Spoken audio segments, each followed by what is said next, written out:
howdy peeps and peoples. I'm actually out here in the woods today. We was finishing up this job we're on.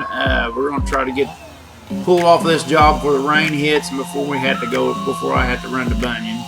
And yeah, this craziness. I barely got time to do the Bunyan thing, but we're excited about it. We're gonna do it. We're gonna have fun, ain't we, Mommy? Mommy says we're gonna have fun at Bunyan. We're going to have a blast at Bunyan. There's a bunch of people going to be there. We're going to enjoy ourselves. But we are going to be crazy right up to the point we got to go. And I'm trying to get this job finished up. But basically, what happened is I come out there to help these guys. The past 2 days, I think I've been in the past 2 work days out in the woods. And I'm trying to help them. People got done cutting stuff, and I've been having to do blowdown. We had some blowdown timber, some big timber. Some of it got blowed down and stuff, and but the ground supported good. It wasn't necessarily, some of it a tad overdone, but it wasn't too bad. But there are some big, heavy trees, and some of it got blowed down. We've been dealing with that, and that sucks. Anytime you dealing with blowdown, that always sucks. It's nice to have the dent in it, though. But here, when we're done with everything, we save our veneer and our big boys for the last. And Stevie come in to get his second round, and then he jumped out, parked his truck. He loaded our 2 trucks and jumped out, and I come tracking out, and me and him is gonna work up this veneer, and Junkie and Pee Wee's is getting up to us, and this big red oak. Look at that one. I can't even pick that one up. I'm just kind of scratching it. Now you can't design your equipment for this big stuff like it. Well, you know, if you're moving up production, you know you can. But this din in this situation, it's just small. It's just small for this. I mean, usually back in the woods, it feels a pretty good size, but when you come out here in the yard where you could have tail swinging stuff, and then here you go, you're screwing with something like this, it can barely, you know, a daggone 328 would be awful nice in this situation. But works pretty good. So basically, the skidders are dragging in the last of the trees, and they're going to start in on the veneer. And we got a shite ton of veneer to work up. And I'm going to kind of be quiet during this video, I think, and kind of let it play, and just, it's going to be long. Y'all can watch and take what you want to take on. And basically, a lot of this veneer, you're trying to cut it up the best you can to look good for the buyers. And it takes time. Veneer is not easy, and it's not slow, or it's not quick. So we usually save it for the end of the job, and we found this works pretty good. What happened is I pulled up right in the middle of the way, where I'm sitting right where the skidders normally drop.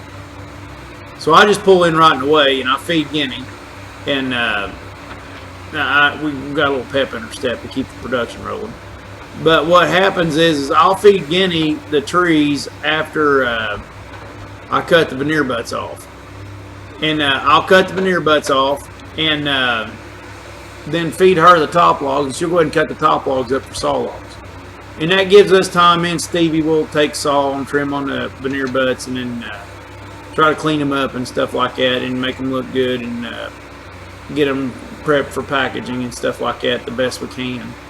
So it's kind of a bottleneck, but then again, it's kind of it's the best way we've found to do our veneer anyways. But some of these saw logs, some of these big logs are too big for Guinea, so I'm going to cut up some of them with the din.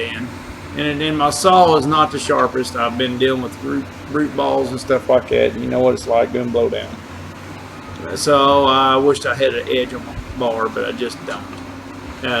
So it's to the point to where I ain't quite ready to touch it up, but it's too dull to be done what I'm trying to do. And this white oak, cutting big white oak and big black oak up will let you know, the diameter size will let you know how sharp your bar actually is. But thanks guys, I hope y'all enjoy it. Later.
Now, of course, people who works in the woods knows this, but those of you that may not be used to this, there is a lot of situations still to this day where you got a man working below a powerful machine with heavy wood, and you've got to get used to knowing where your peeps are at.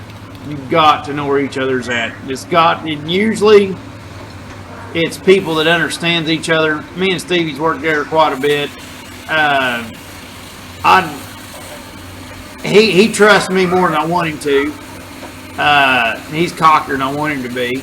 But I always know that. I always keep that back on my mind. I never take chances and take assumptions when I don't know where he's at, you know, because I don't know if he. But we all know it. We both know each other. You know, used to working together anyways, and as sharp as he is, he's a pretty easy person to work with because he's always thinking, you know. But there's one I didn't get through, and I had to snip just a little bit to get him cut the rest of the way. Yep, and I still pop a little piece on him. These are some pretty big chunks of wood here, and I'm cutting a lot of 10-footers out of this and 12s from my long on the heavy stuff because it tries to kill our sawmill. So try not to stretch out too many. And our people, it's hard to flip and grade and stack, and hard on equipment to saw it. You know, it's just hard on equipment. This stuff is some heavy wood now. Some heavy wood is what this red oak stuff's turned out to be. And here we're getting ready to mark another one off. I think that was a big red oak again. While them boys are filling up the chute. See, they're waiting. It's the end of the day, and they're just kind of, Pee-wee and Junkie's kind of hanging out, waiting for us to clean the chute out, and then they'll fill it back up. We're all just kind of winding down at the end of the day. So everybody's just kind of, you know, gravitating towards the yard to call it a day. Basically, is what's going on.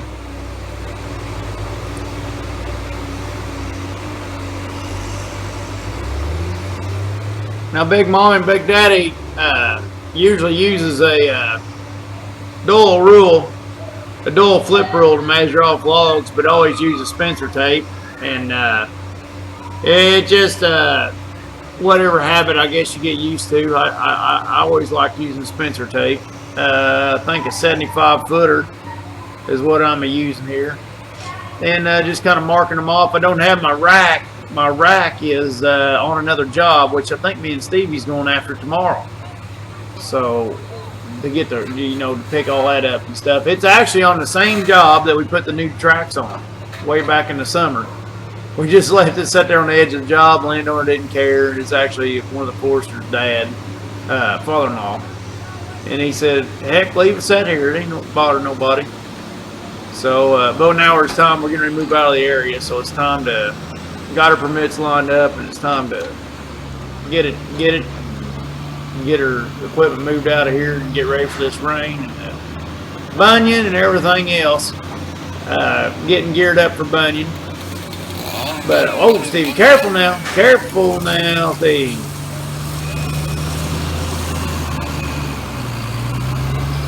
Now, I presume PPE Nazis out there. Yeah, there's not using the bestest PPE in the world. We got earplugs in and stuff, but not should be wearing hard hats right now. We're not, but kind of told on ourselves there. We just kind of got into this, but I mean, I don't know what to say.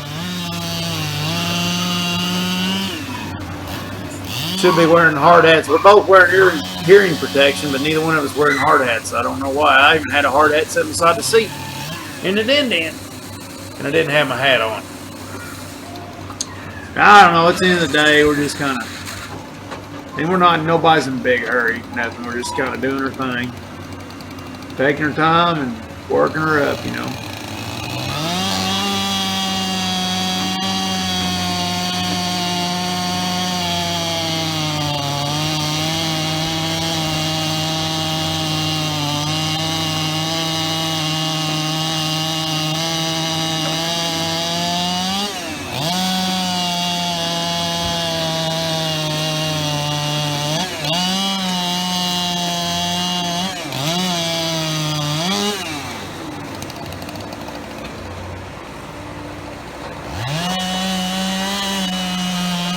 I'll take a second to brag on the Dan. Have you noticed one thing I've really noticed over the time we've had this? This is about 2 years we've had this. The precision of the grapple. I just love it. The more I run it, the more I love it.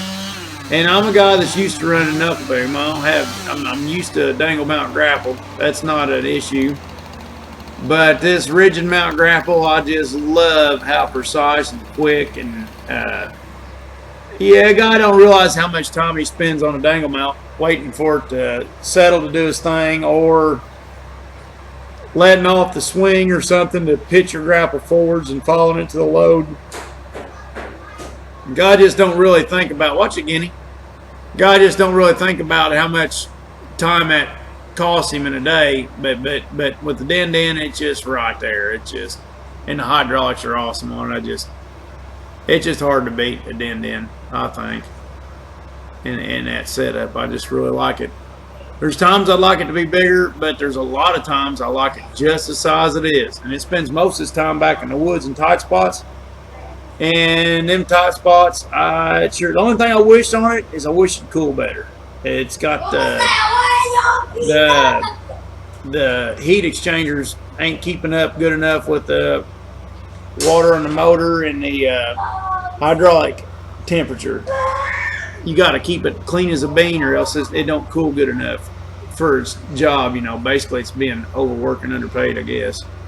But which I'll address that down the road someday, I think. But through the summer, sometimes you got to back it off a little bit in the afternoon when it gets warmed up, you know, to let it help it cool at times. But it just I don't like that machine that new runs warm like that. I don't like that. But other than that, everything else is just great with it. We're getting along fantastic with it. And Guinea, she's double checking my veneer. I'm not the bestest at marking off veneer, and she's helped me learn me a few things.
Hey everybody, thanks for watching, and don't forget to hit the buttons and leave me likes, comments, stuff. Let me know what's up. And to anybody's wanting logger weight gear, go to loggerweight.com and help yourself at the shop there. And we got all that good mess. Take care of it. And mostly just want to say thanks everybody. Hope everybody has a good one later on.